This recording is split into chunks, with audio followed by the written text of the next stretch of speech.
Well, that was a wonderful episode. The Flame in general knew better, and he didn't like his placement in all this. That he didn't have true freedom like uh, Takeda and his servants do, because they guess it could technically turn on him. So they had the choice to serve him. But also, these RPG characters have, specific mana pool and only a few skills. But they know. And because this is RPG, the only playable character would have been the hero, not the demon lord and his servants. But they've been let to know that if they win and destroy this world, basically, they get to be free from their game mechanics, you could say, and not be controlled. But I clearly don't think Tato knows that. But that's interesting. Because the question becomes like, did the game worlds already exist as different worlds before all this craziness happened?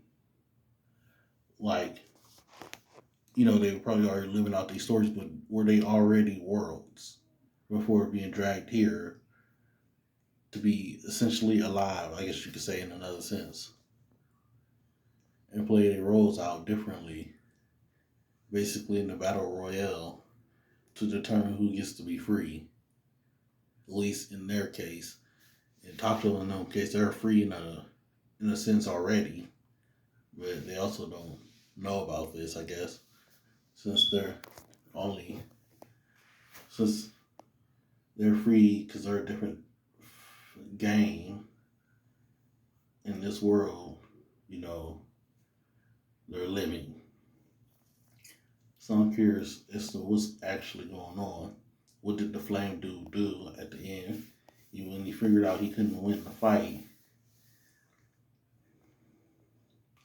because there's no human character, how much information can the game character, especially Demon Lord, figure out about how this world works? Because they can only do but so much with their game mechanics.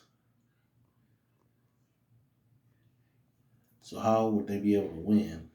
That's what I'm curious about. I mean, could they level up? Clearly the hero in those type of games will level up.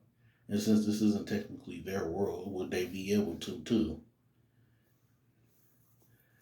I'm just so curious as to what's truly going on. This was a fantastic episode. It really went off with the animation for this fight more so than any other one. I think it's the best one so far.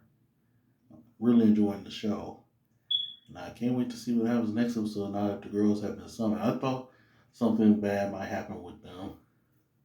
Just didn't know how. But they've been summoned to the battlefield, so I want to know what comes next.